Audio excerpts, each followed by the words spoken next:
So right away, there was difficulty from 2020, 2021 in terms of passing budget and getting little things, and it was a whole long-term, drawn-out issue because the parliamentary NPP failed in its quest to be able to sustain its leadership, whereas the presidential NPP was able to sustain its leadership and still was able to win a straight first-round victory over President Mahama.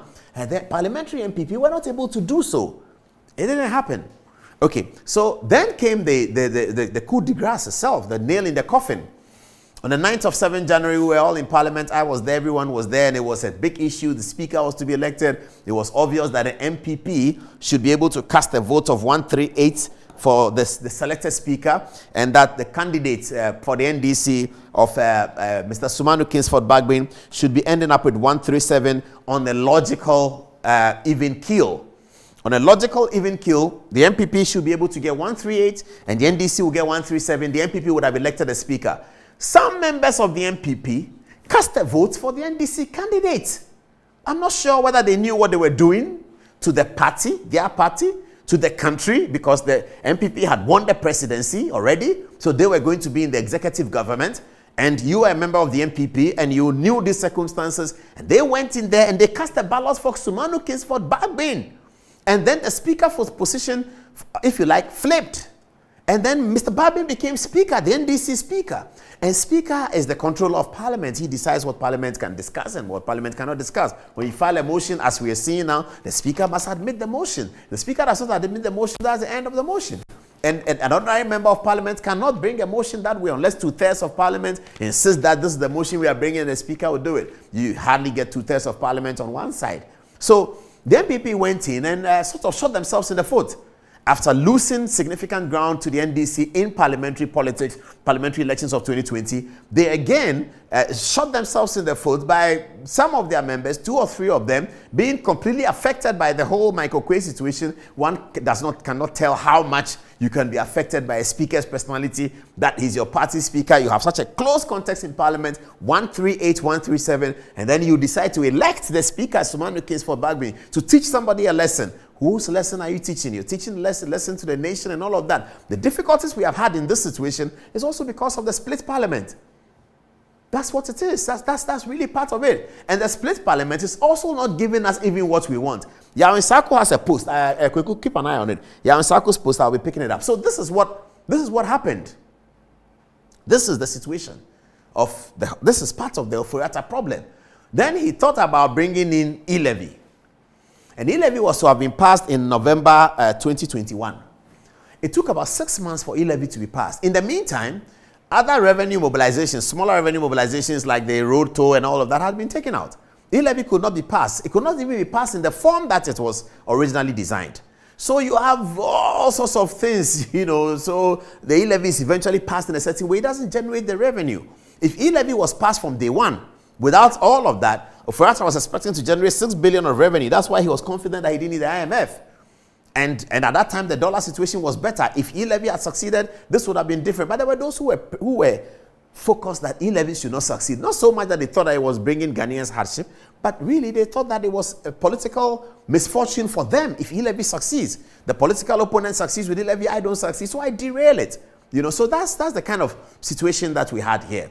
Now, if you are looking at the Ofori Atta verdict, you have to consider all of these things, and then now we can actually cast a verdict. So this is, I've showed you Ofori Atta 2017, 2018, 2019.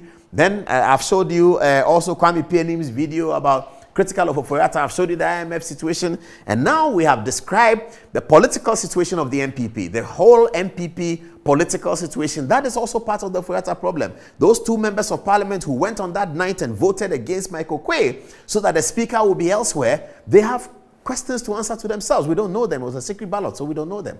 But that situation was wrong because the MPP had already won the presidency. So if you wanted to move the country in a certain way in your own party, you don't elect the other speaker. But they did. They couldn't pull up 138 votes, you see. So that created a problem. And then they lost ground in the parliament because their president was winning the election.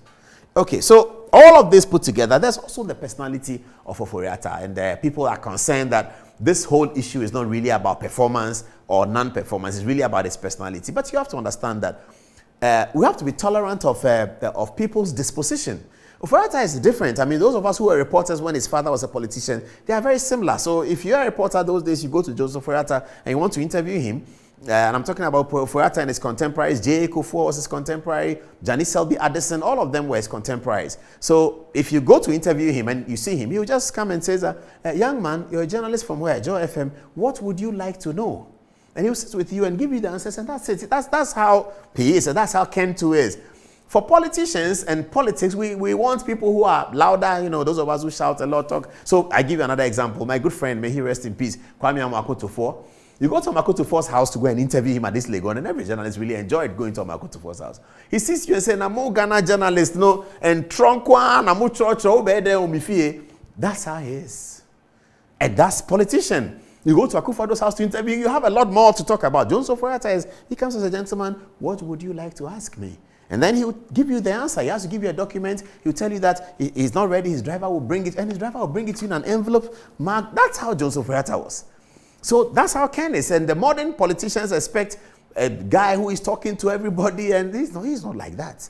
So we have to be tolerant of people's disposition. Because I was talking to an MP today, and he said, Paul, you know what, this whole thing, it's not really about performance. So it's about Ken. You can't greet him, you can't go to his house, you can't, he just deals with some people, but he's kind of focused on his work, you see. There are people like that. He's focused on his work. He's just driving his work. So from his house in his Cantanta car to Ministry of Finance, he's there with his team, he's back, then he's talking to his friends and he's doing his work. He comes to Parliament to deliver the budget. So this MP was telling me that it's really maybe about his personality, and this MP was telling me that when they were going to Jubilee House, they're very upset with the president. But the way in which he conducted the meeting, everybody was excited by the time the meeting was over. So personalities are different. So those of us who are against Ken, let's think and see whether perhaps it is really his personality that we are concerned about, not the delivery of the performance of his work. Not really that, because we've showed his work. 2017, 2018, 2019, if you didn't have anything to say about him, and which finance minister in the world would you not have something to say about in 2021, 2022? We remember Kwesi Kwarteng, don't we? We remember the one before him. We remember Donald Trump's elections in 2020 in America, for which Trump is still fighting and believing that they had used the whole COVID thing to get him out of power.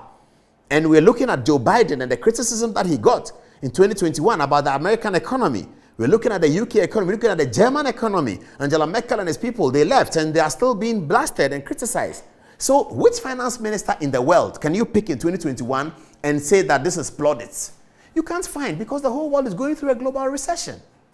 So that's really the point. For those supporting Ken, that's their point. For those against Ken, they said, okay, hey, look at the dollar. It's now at 16 and 15. He should go. We don't like that. He should go.